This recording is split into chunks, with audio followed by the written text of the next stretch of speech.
ದೆಹಲಿಯಲ್ಲಿ ಕಳೆದ ಒಂದು ವಾರದಿಂದ ಯಾವ ರೀತಿ ಯುವಕರನ್ನ ತಪ್ಪದಾರಿ ಎಳೆಯುವಂತ ಘಟನೆಗಳು ನಡೀತಾ ಇದೆ ಅಂತ ನೀವೆಲ್ಲರೂ ಕೂಡ ನೋಡ್ತಾ ಇದ್ದೀರಿ. ವಿಶೇಷವಾಗಿ ನೀಟ್ ವಿಚಾರದಲ್ಲಿ ಪೇಪರ್ ಲೀಕೇಜ್ ಆದ್ಮೇಲೆ ನಮ್ಮ ಕೇಂದ್ರ ಸರ್ಕಾರ, ನಮ್ಮ ಶಿಕ್ಷಣ ಇಲಾಖೆ, ಗೌರವಿತ ಧರ್ಮೇಂದ್ರ ಪ್ರಧಾನ್ ಅವರು, ಮೋದಿಜಿಯವರ ಸರ್ಕಾರ ಈಗಾಗಲೇ ಸ್ಪಷ್ಟವಾದಂತ ತೀರ್ಮಾನವನ್ನು ತೆಗೆದುಕೊಂತು. ಯಾಕೆ ಈ ಪೇಪರ್ ಲೀಕೇಜ್ ಆಗಿ ಎಕ್ಸಾಮ್ ಅನ್ನ ಬರ್ದಿದ್ದಾರೆ ಅಂತ ತಪ್ಪಿತಸ್ಥರಿಗೆ ಭವಿಷ್ಯ ಕಟ್ಟುವಂತ ಕೆಲಸ ನಮ್ಮ ಸರ್ಕಾರದಿಂದ ಆಗಬಾರ್ದು ಅಂತ ಹೇಳಿ ವಿತಿನ್ ಎ ಮಂತ್ ಅಲ್ಲಿ ರೀ ಎಕ್ಸಾಮ್ ಅನ್ನ ಮಾಡಿ ಈಗಾಗಲೇ ಮಕ್ಕಳು ಕೂಡ ಈಗ ಆಲ್ರೆಡಿ ಸೆಟ್ಲ್ ಆಗಿದ್ದಾರೆ. ಎಲ್ಲೆಲ್ಲಿ ಅವರು ಮುಂದಿನ ಒಂದು ಭವಿಷ್ಯಕ್ಕೋಸ್ಕರ ಎಲ್ಲ ಅಡ್ಮಿಷನ್ ಆಗಬೇಕು ಅಲ್ಲ ಆಗುವಂತ ಕೆಲಸ ಆಗಿದೆ. ಎರಡನೇದು, ಗೌರವಂತ ಪ್ರಧಾನಮಂತ್ರಿಗಳು ತುಂಬಾ ಬಿಗಿಯಾದಂತ ಒಂದು ನಿಲುವನ್ನು ತೆಗೆದುಕೊಂಡಿದ್ದಾರೆ. ಕಾನೂನನ್ನು ಕೂಡ ನಾಳೆ ಸೋಮವಾರ ಪಾರ್ಲಿಮೆಂಟ್ ಅಲ್ಲಿ ಟೇಬಲ್ ಮಾಡ್ತಾ ಇದ್ದಾರೆ.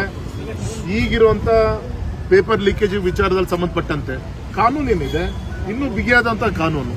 5 ಕೋಟಿ ಇರೋದನ್ನ 1 ಕೋಟಿ ಇರೋದನ್ನ 10 ಕೋಟಿಗೆ 10 ವರ್ಷ ಜೈಲು, ಅದು ಕೂಡ 25 ವರ್ಷ ಆಗಬೇಕು ಅನ್ನೋಂಥ ಒಂದು ಚರ್ಚೆ ಸಾರ್ವಜನಿಕವಾಗಿ ನಮ್ಗೆ ಕೇಳಿ ಬರ್ತಾ ಇದೆ. ಇದು ಎರಡನೇದು. ಮೂರನೇದು, ತಪ್ಪಿಸ್ತರನ್ನ ಈಗ ಆಲ್ರೆಡಿ ಇನ್ವೆಸ್ಟಿಗೇಷನ್ ಮಾಡಿ ಯಾರನ್ನು ಒಳಗೆ ಕಳಿಸುವಂತ ಪ್ರಯತ್ನ, ಮತ್ತೆ ಶಿಕ್ಷಣ ಇಲಾಖೆಯಲ್ಲಿ ಅವರ ಒಂದು ನಿರ್ಲಕ್ಷ್ಯದಿಂದ ಆದಂತ ಒಂದು ತಪ್ಪಿಗೆ ಕೆಲವು ಅಧಿಕಾರಿಗಳು ಕೂಡ ಹೊರಹಾಕುವಂತ ಪ್ರಯತ್ನ ಮಾಡಿದ್ದಾರೆ. ಹಾಗಾಗಿ ಈ ಸಂದರ್ಭದಲ್ಲಿ ಇಷ್ಟು ಮಾತ್ರ ಕೇಳಲಿಕ್ಕೆ ಇಚ್ಛೆ ಪಡ್ತೇನೆ, ಕಾಂಗ್ರೆಸ್ ಸರ್ಕಾರ ಯಾವತ್ತೂ ಕೂಡ ನಮ್ಮ ಭಾರತದ ಒಂದು ಯುವಜನರಿಗೆ ಯಾವುದೇ ಒಂದು ಭವಿಷ್ಯವನ್ನು ಕಟ್ಟುವಂತ ಕೆಲಸವನ್ನ ಮಾಡಲಿಲ್ಲ. ರಾಜಕಾರಣ ಮಾಡ್ಕೊಂಡು ಬರುವಂತ ಕೆಲಸವನ್ನ ಮಾಡಿದ್ರು. ಗೌರವಿತ ನರೇಂದ್ರ ಮೋದಿಜಿಯವರು ದೇಶದ ಯುವಜನರಿಗೆ ಒಂದು ಸದೃಢವಾದಂತ ಒಂದು ಭವಿಷ್ಯವನ್ನು ಕಟ್ಟುವಂತ ಕೆಲಸವನ್ನ ಈಗಾಗಲೇ ಅವರ 11 ವರ್ಷದ ಒಂದು ಆಡಳಿತದಲ್ಲಿ ಈಗಾಗಲೇ ತೋರಿಸ್ಕೊಟ್ಟಿದ್ದಾರೆ. ಏನೇನು ಬದಲಾವಣೆಯನ್ನು ತರಬೇಕು ಆ ಶಿಕ್ಷಣ ಇಲಾಖೆಯಲ್ಲಿ ಇರ್ಬೋದು, ಯುವಕರಿಗೆ ಒಂದು ಭವಿಷ್ಯ ಕಟ್ಟುವಂಥ ದಿಕ್ಕಿನಲ್ಲಿ ಇರ್ಬೋದು, ಸ್ಪಷ್ಟವಾಗಿ ಆಲ್ರೆಡಿ ಕಾಣ್ತಾ ಇದೆ. ಹಾಗಾಗಿ ಇವತ್ತು 1 ತಿಂಗಳು ಕೆಳಗೆ ನಡೆದಂಥ 2 ತಿಂಗಳು ಕೆಳಗೆ ನಡೆದಂಥ ನೀಟ್ ಎಕ್ಸಾಮ್ ಆಲ್ರೆಡಿ ರಿಸಲ್ಟ್ ಬಂದಿದೆ. ಇಷ್ಟೆಲ್ಲ ಬದಲಾವಣೆಗಳನ್ನ, ತೀರ್ಮಾನಗಳನ್ನ ತೆಗೆದುಕೊಂಡು ಕಾನೂನನ್ನ ಗಟ್ಟಿ ಮಾಡುವಂಥ ಕೆಲಸವನ್ನ ಮಾಡಿದ್ರೂ ಕೂಡ ಇವತ್ತು ರಾಜಕೀಯ ಪ್ರೇರಿತವಾಗಿ ಇವತ್ತು ಆ ಯುವಜನರ ಮಧ್ಯೆ ಒಬ್ಬ ಯುವಕರು ಅವರ ಕೂಗನ್ನು ಕೇಳಿ ತಪ್ಪು ಅಂತ ಹೇಳ್ತಾ ಇಲ್ಲ, ಆದರೆ ಆ ಕೂಗಿನ ಮಧ್ಯೆಯಲ್ಲಿ ಇವತ್ತು ಅವರು ಮಾಡ್ತಿರುವಂಥ ಮೋದಿಜಿಯವರ ವಿರುದ್ಧ ಮಾಡ್ತಿರುವಂಥ ಒಂದು ಕೆಲವು 1-5% ಬೇರೆ ಶಕ್ತಿಗಳು ಏನು ದೇಶ ವಿರೋಧಿ ಶಕ್ತಿಗಳು ಸೇರಿದೆ. ಅದಕ್ಕೆ ಕಾಂಗ್ರೆಸ್ಸಿನ ಒಂದು ರಾಜಕೀಯ ಒಂದು ಬಣ್ಣವನ್ನು ಕೊಡೋಕೆ ಹೊರಟಿದೆ.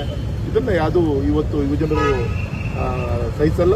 ಸ್ಪಷ್ಟವಾದಂಥ ಉತ್ತರ ಹಿಂದಿಂದನೂ ಕೊಟ್ಟಿದ್ದಾರೆ.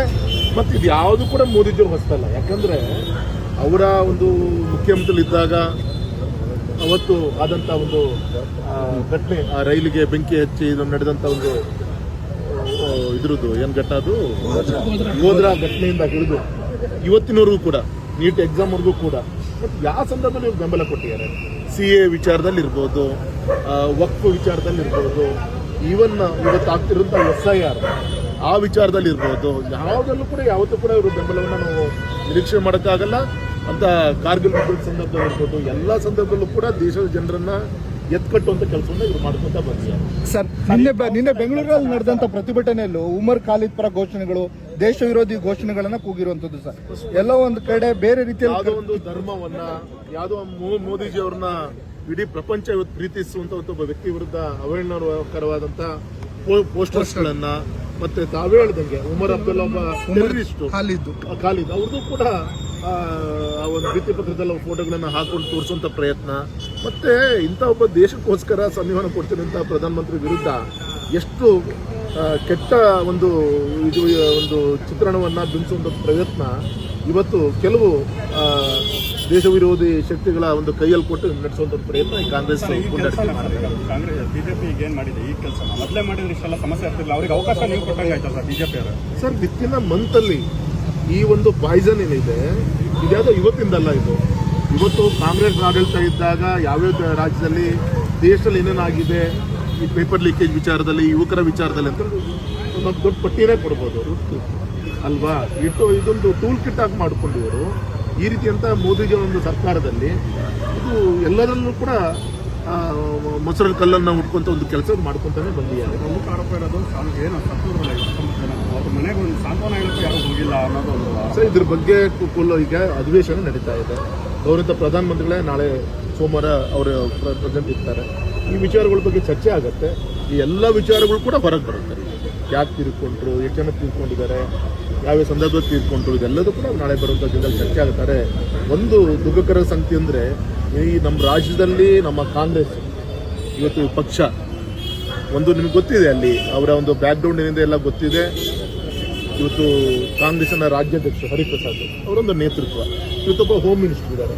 ಆದರೆ ಇಂಥ ಸಂದರ್ಭದಲ್ಲಿ ಶಿವಮೊಗ್ಗದಲ್ಲಿ ಬಿಜೆಪಿ ಆಫೀಸಿಗೆ ನುಗ್ಗುವಂಥ ಷಡ್ಯಂತ್ರ ಇವ್ರು ಮಾಡ್ತಾರೆ ಅಂದರೆ ರಾಜಕಾರಣದಲ್ಲಿ ವಿಚಾರಗಳು ಹಂಚಿಕೊಳ್ಳುವಂಥದ್ದು ಸಹಜ. ಆದರೆ ಈ ರೀತಿ ಕಲ್ಲನ್ನು ಹಿಡ್ಕೊಂಡು ಮೊಟ್ಟೆಯನ್ನು ಇಟ್ಕೊಂಡು ಗೌರವಂತ ನಮ್ಮ ಶಾಸಕರಂತ ಹರಿಪ್ರಸಾದ್ ಅವರು ಬೆಂಗಳೂರಿನಲ್ಲಿ ಮೊನ್ನೆ ಅಟ್ಯಾಕ್ ಆಯಿತು, ಹರೀಶ್ ಅವರು. ಅದಾದಮೇಲೆ ನಮ್ಮ ಶಾಸಕರನ್ನ, ಸಂಸತ್ ಸದಸ್ಯರನ್ನ ಅವ್ರನ್ನ ಅರೆಸ್ಟ್ ಮಾಡಿ ತೆಗೆದುಕೊಂಡು ಹೋಗ್ಬೇಕಾದಾಗ ಬೇಕಂತಾನೆ ಆ ಪೊಲೀಸ್ ವ್ಯಾನನ್ನು ಕಾಂಗ್ರೆಸ್ ಕಚೇರಿ ಮುಂಭಾಗದಲ್ಲಿ ಸ್ಲೋ ಡೌನ್ ಮಾಡಿ ಅಲ್ಲಿ ಮತ್ತೆ ಮೊಟ್ಟೆ ಎಸೆಯುವಂಥ ಕೆಲಸ, ಕಲ್ಲಿನ ಎಸೆಯುವಂಥ ಕೆಲಸ. ನಮ್ಮ ಅಶ್ವತ್ಥನಾರಾಯಣಗೆ ಸ್ವತಃ ಕಾಂಗ್ರೆಸ್ ಒಬ್ಬ ಕಾರ್ಯಕರ್ತ ಒಳಗೆ ಲಾಠಿಯನ್ನು ತಳ್ಳಿ ಭುಜಕ್ಕೆ ಹೊಡೆಯುವಂಥ ಕೆಲಸವನ್ನು ಮಾಡಿದ್ದಾನೆ. ಈ ರೀತಿಯಿಂದ ಘಟನೆಗಳು ಯಾವಾಗಲೂ ಕೂಡ ಹಿಂದೆ ನಡೆದಿದ್ದಿಲ್ಲ ಕರ್ನಾಟಕದಲ್ಲಿ. ಶಾತಿಯಿಂದ ಇತ್ತು. ಈ ಥರ ದ್ವೇಷದ ರಾಜಕಾರಣವನ್ನು ಬಿಟ್ಟು ವಿಚಾರಗಳನ್ನು ಚರ್ಚೆ ಮಾಡಿಕೊಂಡು ಸರಿಯಾದ ದಾರಿಯನ್ನು ತೋರಿಸುವಂಥ ಕೆಲಸ ಈಗಲೂ ಕೂಡ ಈ ಕಾಂಗ್ರೆಸ್ ಮಾಡಬೇಕು ಅಂತೇಳಿ ತಮ್ಮ ಮುಖಾಂತರ ನಾವು ಒತ್ತಾಯ. ಸರ್, ಆಗುಂಬೆ ಟನಲ್ದು ಏನಾಯ್ತು ಸರ್? ಸಭೆ ಇತ್ತು, ಸರ್, ನಿನ್ನೆ ಶುಕ್ರವಾರ ಇತ್ತು, ನಾಳೆ ಸೋಮವಾರ ಪೋಸ್ಟ್ಪೋನ್ ಆಗಿದೆ. ಸೋಮವಾರ ನನಗೆ ಸೆಷನ್ ಇರೋದ್ರಿಂದ ಇನ್ನೊಂದು 3-4 ದಿನ ಮುಂದೆ ಹೋಗ್ತೀವಿ. Thank you.